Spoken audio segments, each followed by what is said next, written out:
আসসালামু আলাইকুম বন্ধুরা। বন্ধুদের মধ্য থেকে কমেন্টে বলেছিল যে একটি শীতকালের দৃশ্য এঁকে দেখাতে।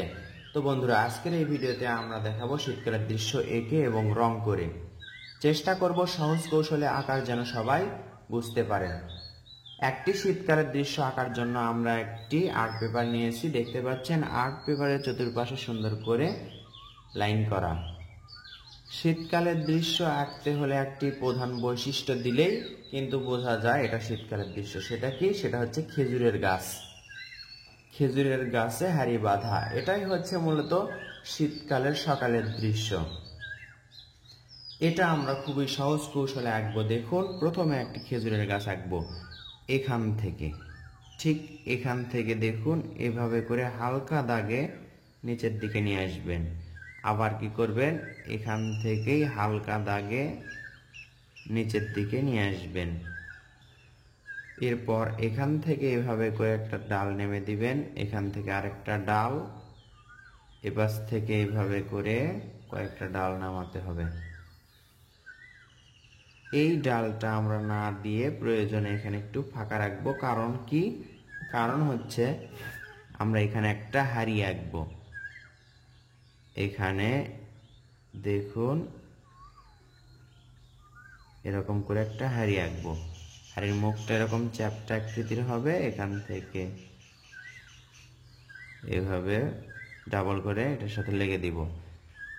এরপর কি করব, দেখুন এখানে দুইটা ছোট দাগ দিয়ে এভাবে গোল করে গাছের পিঠে লেগে দিব। এই কাঁধ থেকে এভাবে করে একটা দড়ি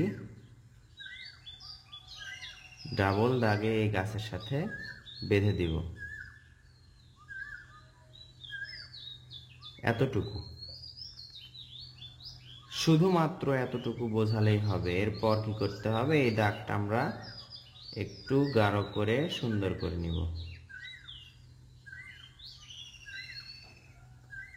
এই যে হালকা দাগ দেখতে পাচ্ছেন, এটা আমরা আবার হালকা করে মেশাবো। এমন ভাবে মেশাবো যেন এই দাগটা দেখা যায়।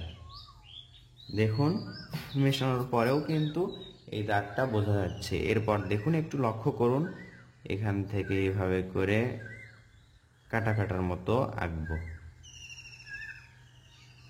খেয়াল করুন, এইভাবে এই পাশে আঁকার পর আমরা এই পাশেও আঁকবো। খেজুরের গাছে কিন্তু এরকম খাস কাটা দাগ থাকে।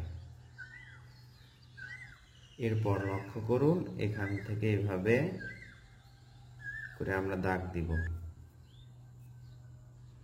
আমরা কিন্তু এই দাগটা সহজেই দিতে পারবো।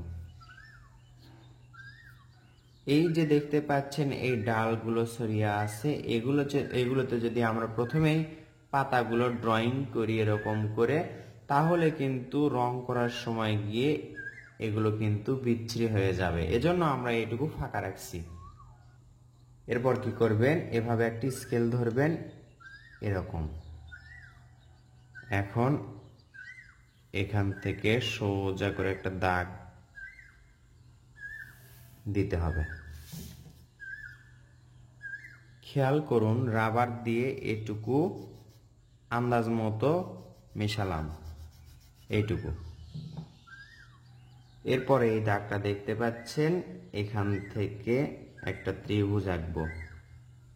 হালকা একটা ত্রিভুজ আঁকার পর এই দাগটা আমরা ডাবল করে দিব, এটার সাথে লেগে দিব। আবার এদিকে একটা দাগ যাবে সোজা, এরপর এভাবে এটার সাথে লাগবে। সোজা একটা দাগ, দুইটা, তিনটা। এরপর এটার সাথে এটা লেগে যাবে এবং এখান থেকে ওটার সাথে লেগে যাবে। সুন্দর একটা ঘর আঁকা হলো। এই দাগ ছাড়া কিন্তু এত সুন্দর ঘর আঁকা সম্ভব হতো না। এরপর এখানে একটা জানালা আঁকবো, আর এই পাশে অবশ্যই দরজা আঁকতে হবে। প্রয়োজনে আমরা আরেকটু মিশে নিলাম, কারণ আমরা এখানে আরেকটা ঘর আঁকবো। দাগটা কিন্তু হালকা দেখা যাচ্ছে। এই পাশ থেকে এভাবে একটা দাগ তুলে দিব, এখান থেকে এভাবে একটা দাগ তুলে দিয়ে এই দুইটা দাগ মিলে দিব। এই দাগটা নিচের দিকে নামাই দিব, এটা ডাবল করে এটার সাথে লেগে দিব। এই তো সোজা দাগ, সোজা দাগের সাথে সোজা একটা দাগ নিচের দিকে আসবে, এখান থেকে একটা ছোট দাগ, এখান থেকেও একটা ছোট দাগ, এটার সাথে এটা লাগবে এবং এটার সাথে এটা লাগবে। এখানে কি হবে, একটা জানালা হবে, আর এই পাশে অবশ্যই একটা দরজা। এইবার আর একটা কাজ, সেটা হচ্ছে এখান থেকে দেখুন এই বরাবর এখান থেকে ভাঁজ করে আরেকটা খেজুরের গাছ আঁকতে হবে। উপরের দিকে কতটুকু তুললাম, এইটুকু শেষ, আরেকটু তুললাম। এরপর এখান থেকে নিচের দিকে দেখুন ডাবল করে নিয়ে এসে নিচের দিকে একটু চওড়া হচ্ছে। একই রকম করেই আমরা এখানেও একটা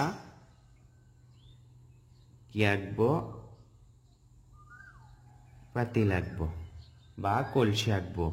দেখুন কলসির মুখটা আঁকলাম, কলসির মুখটা এভাবে আঁকার পর এটা আমরা ডাবল করব।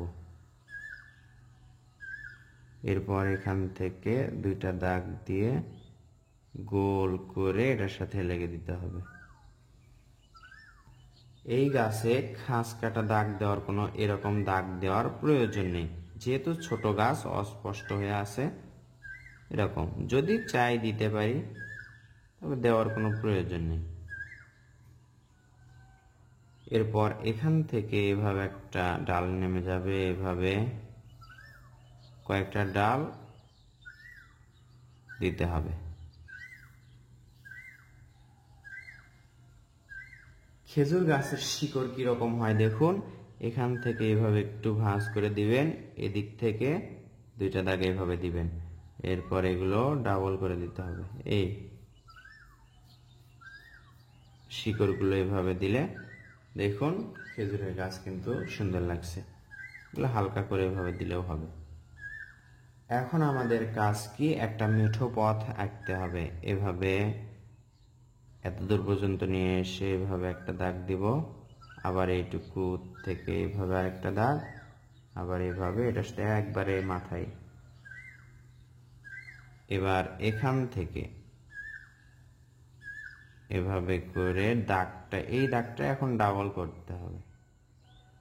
এখান থেকে নিয়ে এসে আবার এইদিকে নিয়ে আসে, এই পাশের দাগটা দুইটা করলাম বা ডাবল করলাম।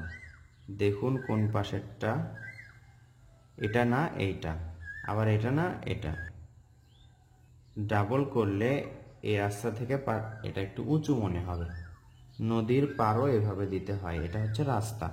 এই যে রাস্তাটা দেখতে পাচ্ছেন, এটা আপনারা নদীও আঁকতে পারেন অথবা রাস্তাও দিতে পারেন, যার কাছে যেটা সুবিধা হয়।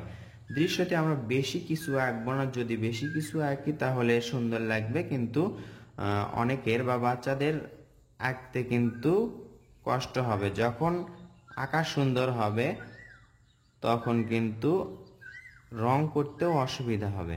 এজন্য আমরা চাই দৃশ্যটা সহজ হোক, যেন সবাই অল্প সময়ের মধ্যে আঁকতে পারে এবং রং করতে পারে। ভিডিওতে রং করা দেখালে সময়টা অনেক বেশি লেগে যাবে, এজন্য দেখুন আমি রং করে আপনাদেরকে দেখালাম। এই দৃশ্যতে রং করার পর, শীতকালের দৃশ্যতে রং করার পর দেখতে এরকম হবে। আশা করছি ভিডিওটি দেখে আপনারা উপকৃত হলেন।